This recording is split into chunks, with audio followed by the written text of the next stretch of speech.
ఈరోజు ఒక చిన్న ఎగ్జిక్యూషన్ మిస్టేక్ జరిగింది. మార్నింగే మార్కెట్ ఫాస్ట్‌గా పైకెళ్ళిపోయింది.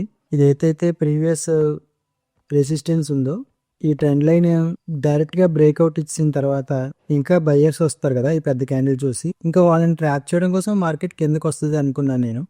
ఎందుకంటే మార్కెట్ నెగెటివ్‌గా ఉంది కదా! నేను కూడా సెల్లింగ్ వైపే ఆలోచిద్దామని వెయిట్ చేస్తున్నానన్నమాట.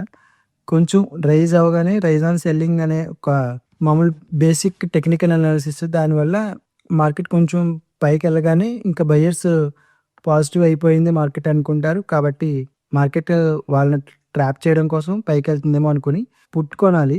కానీ నేను ఆఫీస్‌కెళ్ళే కంగారులో కాల్ కొన్నాను. ఈ రెడ్ క్యాండిల్ చూసి కాల్ కొన్నాను. సో, నా స్టాప్ లాస్ హిట్ అయిపోయిందనమాట. యాక్చువల్‌గా నేను పుట్ కొనుండాల్సింది. కానీ నేను కాల్ కొన్నాను. ఎనీహౌ నేను పుట్ కొనున్నా కూడా నా స్టాప్ లాస్ హిట్ అవ్వదునేమో, నా ప్రాఫిట్ వచ్చేదో కాదో నాకు తెలీదు.